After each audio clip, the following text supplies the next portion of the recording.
하나님 아버지, 어젯밤 교회와 민족을 위한 나라 사랑 기도회를 통해 부어주신 은혜를 기억하며 이 새벽 다시 하나님 앞으로 나와 기도합니다. 하나님께서 우리에게 기도를 통해 주님과 동역하기를 원하시기에 우리가 이 나라와 민족 그리고 교회의 문제를 들고 기도의 자리로 나왔습니다. 이 사명 붙잡고 새벽을 깨우며 드리는 소망교회 성도들의 기도를 들으시고 이 땅 위에 주님의 선하신 뜻을 온전히 이루어 주시옵소서. 만물을 통치하시는 하나님, 이 땅 위에 하나님의 정의와 평화가 강물처럼 흐르게 하시고 불의와 분열, 미움과 다툼이 사라지게 하여 주시옵소서. 우리 안에 깊이 뿌리 내린 갈등과 증오를 내려놓고 서로 화합하고 용납하며 함께 나아가는 나라가 되게 하여 주시옵소서. 자국의 이권을 우선으로 움직이는 냉혹한 국제정세 속에서 이 나라와 민족이 어느 길로 가야 할지 한치 앞을 내다볼 수 없습니다. 정치, 경제, 사회, 문화 각 영역의 지도자들이 사리사욕을 버리고 국민을 섬기는 마음으로 지혜와 용기를 발휘하여 어려운 시기를 돌파해 갈 수 있도록 도와주시옵소서. 특별히 경제적으로 어려움을 겪고 있는 이웃들을 돌아보고 서로 아픔을 나누고 상생할 수 있는 따뜻한 사회가 되게 하여 주시옵소서. 그리고 남과 북으로 나뉘어 오랜 세월 서로 적대하고 살아온 이 민족을 불쌍히 여기시고 하나님의 때에 하나님의 방법으로 다시 하나가 되게 하여 주시옵소서. 하나님 아버지, 위기의 대한민국을 긍휼히 여기시고 바른 길로 인도하여 주시옵소서. 한 영혼을 소중하게 여기시는 하나님 아버지, 복음이 땅 끝까지 전파되어 예수 그리스도를 모르는 수많은 영혼이 주님 앞으로 돌아오길 원합니다. 그리스도의 복음이 필요한 곳에 선교사님들을 끊임없이 보내어 주시고 그들의 사역을 통해 열방의 하나님의 나라가 계속해서 확장되게 하여 주시옵소서. 선교사님들의 안전과 건강을 지켜주시고 그들이 현지 문화에 잘 적응하고 현지인들과 잘 소통하며 효과적으로 복음을 전할 수 있도록 지혜와 능력을 더하여 주시옵소서. 선교사님들의 자녀들을 돌보시고 아이들이 믿음 안에서 자라나도록 도와주시옵소서. 주님 다시 오실 그날까지 포기하지 않는 믿음과 인내로 주님께서 맡기신 지상명령을 충실히 수행할 수 있도록 모든 교회와 선교사들에게 새 힘을 부어 주시옵소서. 한국교회와 우리 교회를 위하여 기도합니다. 복음의 순수성을 잃어버리고 사회로부터 손가락질을 받는 한국교회가 다시 말씀과 기도로 순전해지고 하나님의 뜻을 온전히 따르기를 원합니다. 세속의 어둠 속에서 잃어버린 빛을 되찾고 달콤함에 희석된 짠맛을 회복하여 주님께서 원하시는 빛과 소금의 역할을 제대로 감당할 수 있도록 주님 도와주시옵소서. 하나님, 우리만의 힘으로는 부족합니다. 스스로 정화하는 힘과 의지가 부족한 우리를 불쌍히 여기시사 주님께서 주님의 능력으로 우리를 변화시켜 주시고 역사하여 주시옵소서. 그리하여 우리 한국교회를 다시 성령의 불로 새롭게 하여 주시고 모든 세속적 가치관과 물질적 욕망을 태워 주시옵소서. 깨끗한 빈 그릇이 되어 하나님을 향한 순전한 사랑과 복음을 담아낼 수 있기를 원합니다. 그 변화된 모습으로 다시 한국교회가 나라와 민족의 소망이 되게 하여 주시옵소서. 하나님, 이를 위해 우리 소망교회를 이 땅에 세우신 줄로 믿습니다.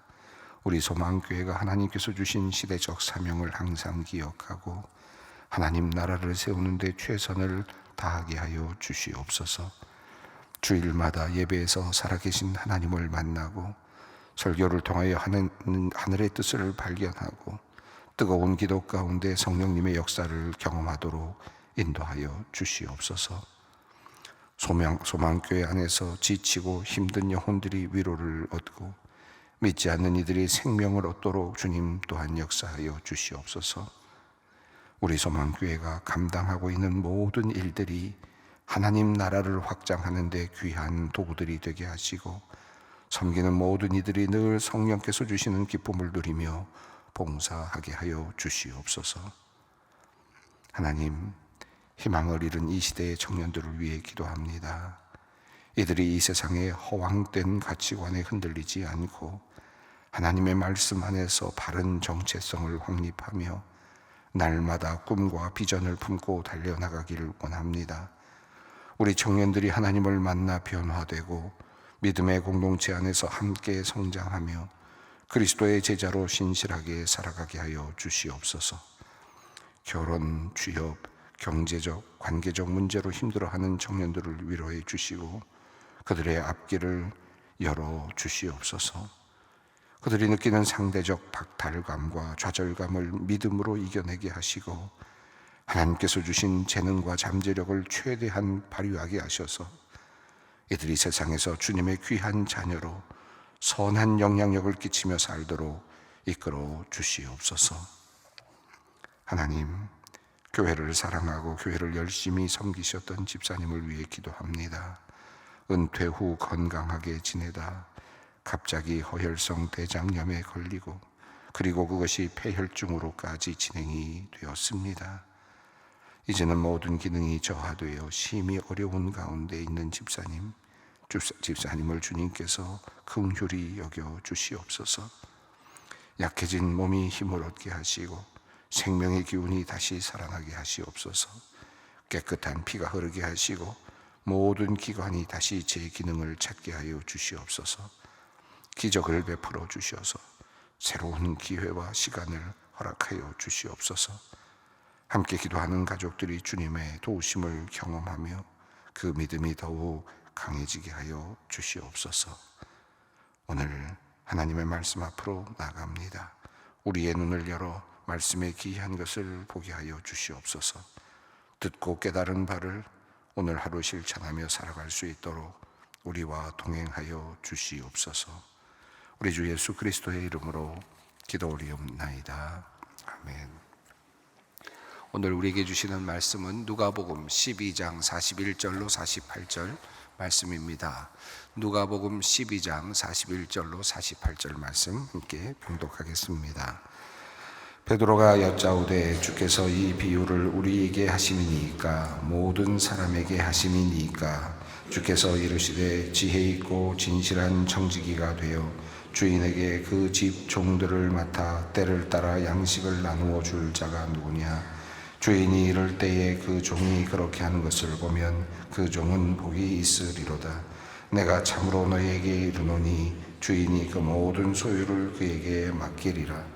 만일 그 종이 마음에 생각하기를 주인이 더디 오리라 하여 남녀 종들을 때리며 먹고 마시고 취하게 되면 생각하지 않은 날 알지 못하는 시각에 그 종의 주인이 이르러 엄히 때리고 신실하지 아니한 자의 받는 벌에 처하리니 주인의 뜻을 알고도 준비하지 아니하고 그 뜻대로 행하지 아니한 종은 많이 맞을 것이요 알지 못하고 맞을 일을 행한 종은 적게 맞으리라.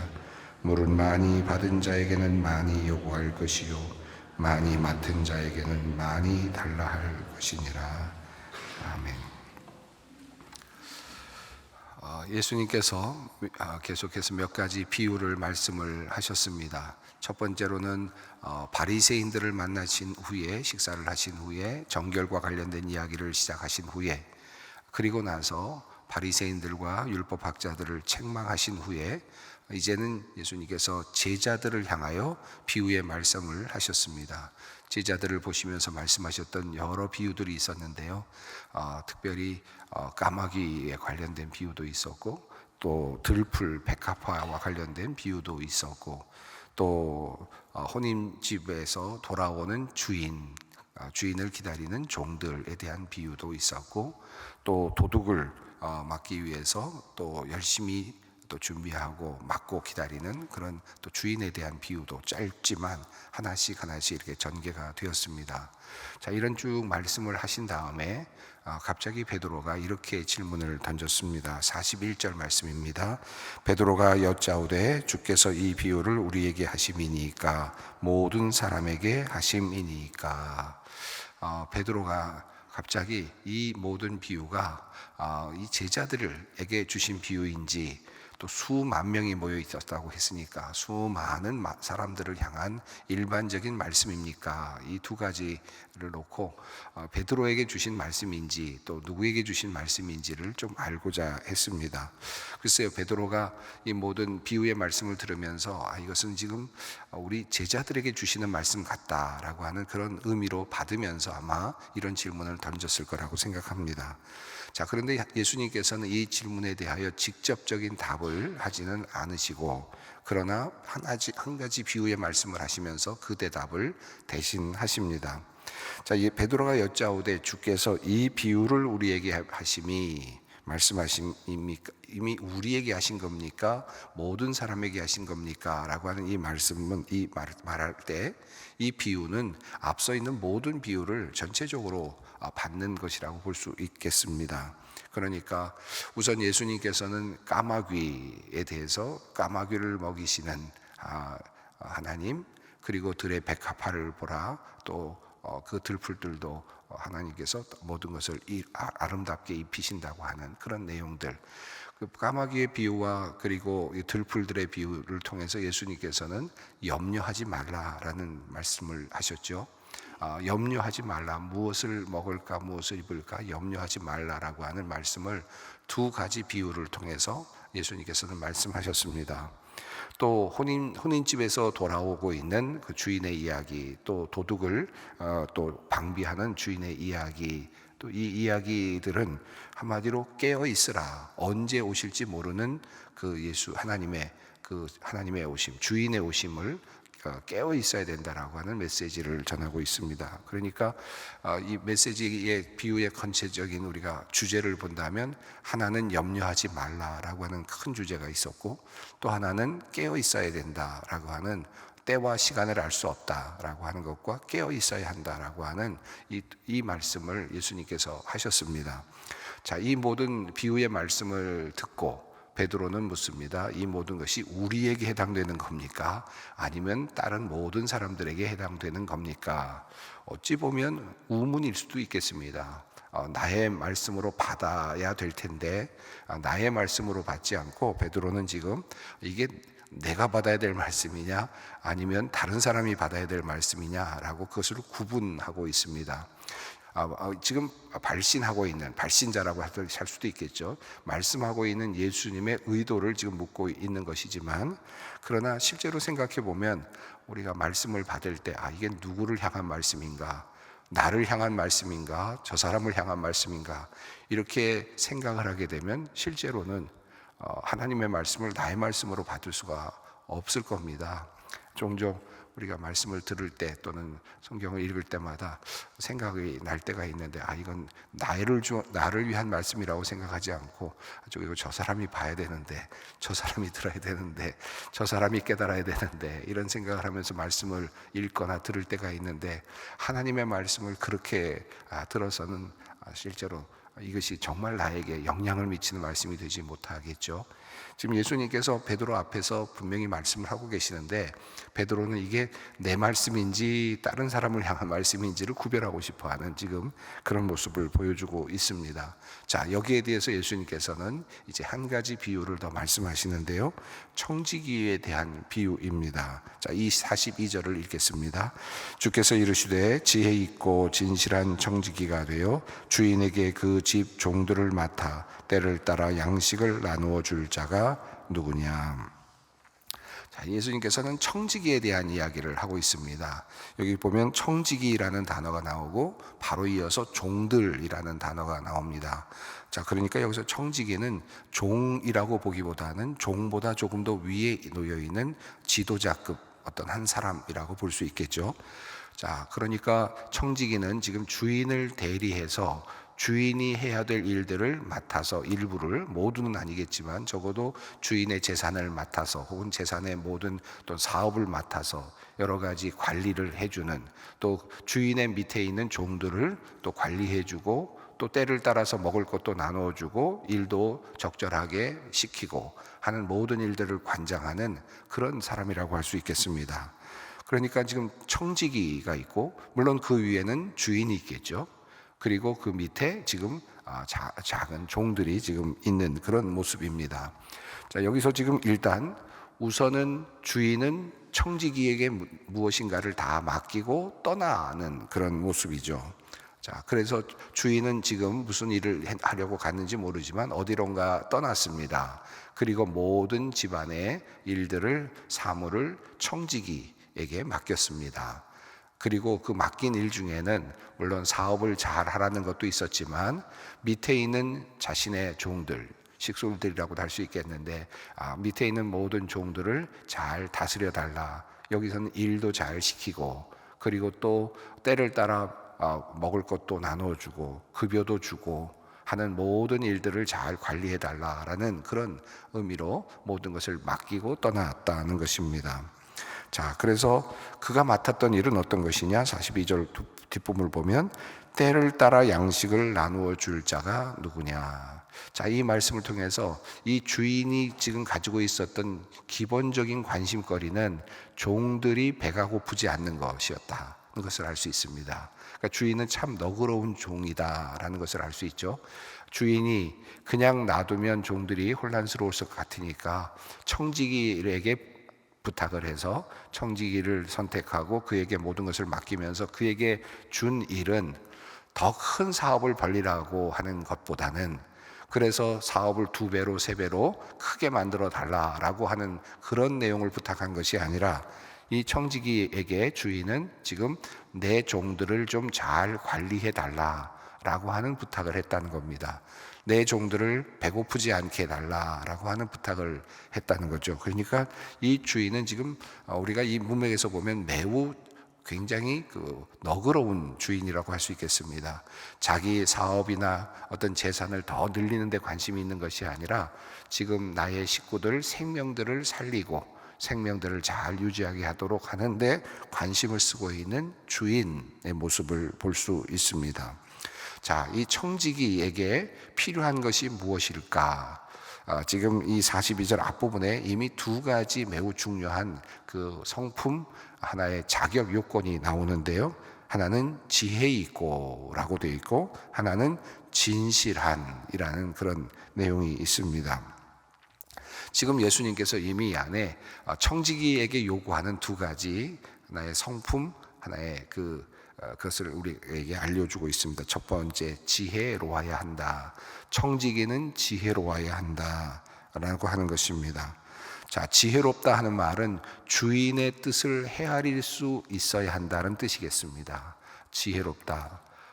그리고 때에 언제 올지 모른다, 주인이 언제 돌아올지 모른다라는 것을 아는 것도 또한 지혜이겠죠. 그러니까 때를, 주인이 돌아올 때가 언제인지 알 수 없다라는 것을 아는 것도 지혜로운 것이고, 2번째는 또 지금 주인이 나에게 무엇을 맡겼는지를 아는 것도 지혜입니다. 자, 이 지혜로워야 자신에게 맡겨준 일을 제대로 감당하겠죠. 나에게 맡겨준 일이 무엇인지도 잘 모르면 그 사람은 지혜롭게 무엇인가를 할 수가 없을 겁니다. 그래서 지금 주님께서는 지금 이 청지기가 지혜로워야 된다라는 겁니다. 주인이 무엇을 원했는가, 종들에게 양식을 나누어 주라고 했다는 거예요. 자, 이것을 알고 있는 겁니다. 그것을 제대로 깨닫고 있는 것이 지혜이겠습니다.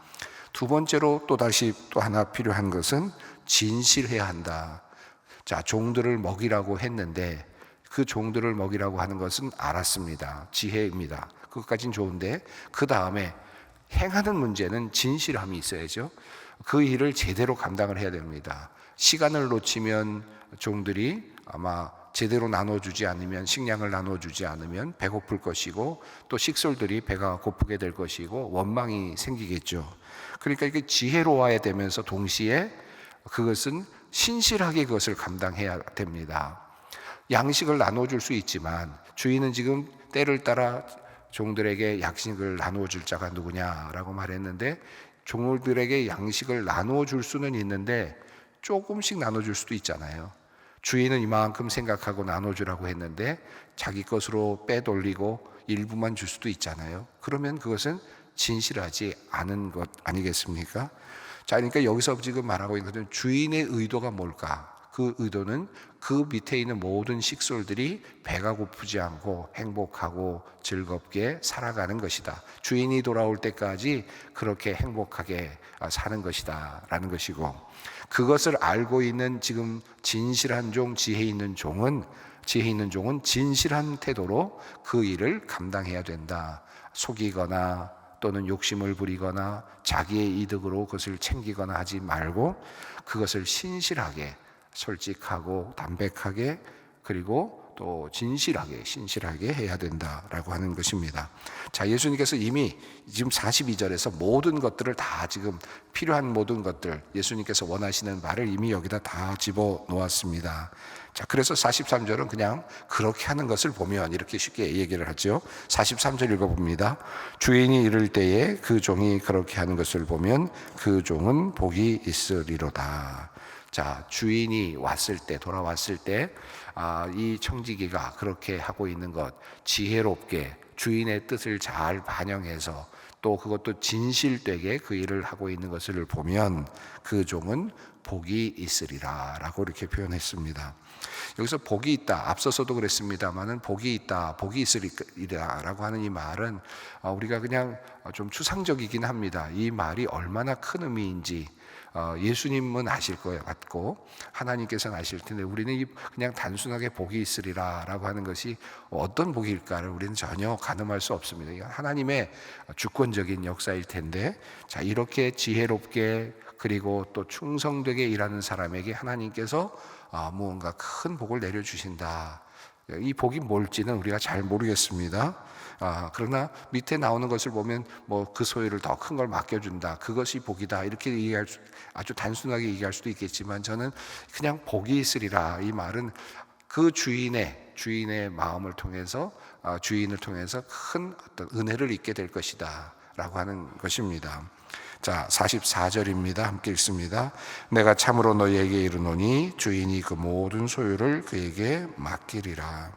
자, 그래서 주인은 이제 그 청지기를 더 신뢰하게 되고 더 큰 일을 맡게 될 것이다 라고 하는 그런 일차적인 축복에 대한 이야기를 합니다. 그러나 그 종이 복이 있다, 그 청지기가 복이 있다라고 하는 그 말은 단순하게 더 큰 일을 맡는다라는 것도 있지만, 그 이후에 시시때때로 일어나는 수많은 상황 속에서 주인은 그를 신뢰하게 될 것이고, 어떤 상황 속에서도 그를 신뢰하고 맡기고 또 실수를 하더라도 용서하고 또 받아주고 기회를 더 주고 하는 이 모든 것들이 포함되지 않았겠습니까? 또 청지기에게, 가족들에게 더 많은 것을 주어서 청지기의 가족들이 더 불편 없이 살 수 있도록 하거나 하는 모든 것들이 다 담겨 있었겠죠. 그러니까 여기서 복이 있으리라라고 하는 이 말은 단순하게 뭐 더 큰 일을 하나 맡는다, 그런 의미보다, 승진한다, 이런 의미보다는 총체적으로 주인의 마음에 신뢰를 받게 되고, 그리고 주인으로부터 많은 것들, 주인이 줄 수 있는 모든 것들을 얻을 수 있는 기회, 받을 수 있는 기회를 얻게 될 것이다 라고 하는 큰 의미로 이해할 수 있겠습니다. 그런 의미에서 저는 종은 복이 있으리라 라고 하는 이 말은 어마어마한 축복, 어찌 보면 백지수표 같은 그런 축복이라고도 그렇게 보여집니다. 자, 이렇게 말씀하신 주님께서는 그런데 지혜롭지 못한 종에 대한 이야기를 이어갑니다. 45절입니다. 만일 그 종이 마음에 생각하기를 주인이 더디오리라 하여 남녀 종들을 때리며 먹고 마시고 취하게 되면, 자, 여기 보면 우선 지혜롭지 않은 지금 종은 주인이 언제 올지를 잘 모릅니다.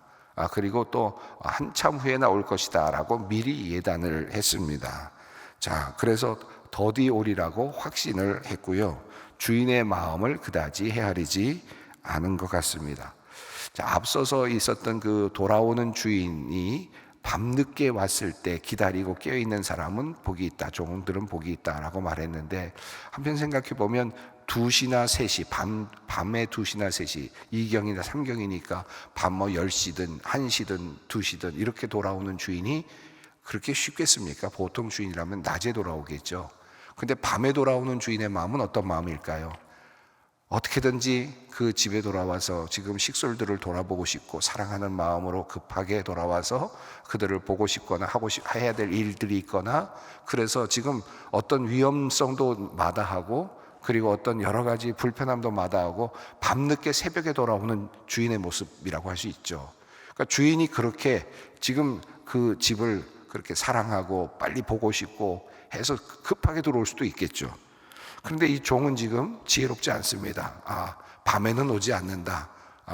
우리 주인은 밤에는 나타나지 않는다. 밤에는 마음대로 하고 낮에는 그저 조금 기다리는 척하고, 그 때를 그렇게 생각했을 수도 있겠습니다. 자, 그래서 지금 이 종은 더디 오리라 생각을 하고는 자기 마음대로 종들을 때리고 먹고 마시고 취합니다. 자, 때리는 것은 폭력이죠. 주인 행세를 합니다. 폭력을 행사합니다. 그리고 또 먹고 마시고 착복하고 양식을 착복하고 향응을 받고 모든 것을, 주인의 것을 탕진합니다. 자기의 것으로 탕진을 하였습니다. 자, 그러니까 신실하지 못한 종, 때도 제대로 분별하지 못하는 종, 주인의 마음도 헤아리지 못하는 종의 모습입니다. 자, 46절 읽습니다. 생각하지 않은 날 알지 못하는 시각에 그의 종이 주인이 이르러 엄히 때리고 신실하지 아니한 자의 받는 벌에 처하리니, 주인이 어느 날 갑자기 왔을 때 그것을 보게 될 것이고, 결국 때렸던 그 다른 종들을 때렸던 청지기를 주인이 도리어 때리는 똑같은 벌을 받게 되는, 그리고 큰 벌을 받게 되는 모습을 봅니다. 자, 그리고는 이제 예수님께서 이 비유가 누구를 향해서 한 말씀이었는지를 알려주시는데요. 47절 48절 있습니다. 주인의 뜻을 알고도 준비하지 아니하고 그 뜻대로 행하지 아니한 종은 많이 맞을 것이요 알지 못하고 맞을 일을 행한 종은 적게 맞으리라. 물은 많이 받은 자에게는 많이 요구할 것이요 많이 맡은 자에게는 많이 달라 할 것이니라. 베드로가 물었습니다. 이게 나를 위한 말씀입니까? 아니면 다른 사람, 모든 사람을 위한 말씀입니까? 예수님 대답합니다. 주인의 뜻을 알고도 행하지 않은 사람은 아는 종은 많이 맞을 것이요 또 모르고 맞을 일을 한 종은 적게 맞을 것이다. 즉 다시 말하면 제자들에게는 많이 요구할 것이고, 이 말을 들은 제자들 베드로에게는 내가 더 많은 책임을 요구할 것이고, 이 말을 제대로 듣지 못한, 그러면서 그렇게 사는 다른 일반 사람들은 적게 맞을 것이다. 이 모든 말씀은 그러니까 누구에게 주신 겁니까? 누구에게? 모든 사람들에게 다 주셨죠. 누가 듣느냐에 따라서 그 책임은 달라진다는 겁니다. 그러므로 지금 제자들도 들었고, 그리고 일반 모든 사람들도 들었고, 그러나 주님은 그 분량에 맞추어서 주님께서는 우리에게 또 요구하시고 기다리고 계신다는 것도 알게 됩니다. 오늘은 신실한 종에 대한 말씀을 들었습니다. 염려하지 말라라는 말씀, 그리고 이어지는 깨어있으라는 말씀, 그리고 오늘은 신실하라, 지혜로워라 라고 하는 말씀입니다. 이 말씀 붙들고 주님께 기도의 자리로 나아갑니다. 하늘에 계신 우리 아버지, 아버지의 이름을 거룩하게 하시며 아버지의 나라가 오게 하시며 아버지의 뜻이 하늘에서와 같이 땅에서도 이루어지게 하소서. 오늘 우리에게 일용할 양식을 주시고 우리가 우리에게 잘못한 사람을 용서하여 준 것 같이 우리 죄를 용서하여 주시고 우리를 시험에 빠지지 않게 하시고 악에서 구하소서. 나라와 권능과 영광이 영원히 아버지의 것입니다. 아멘.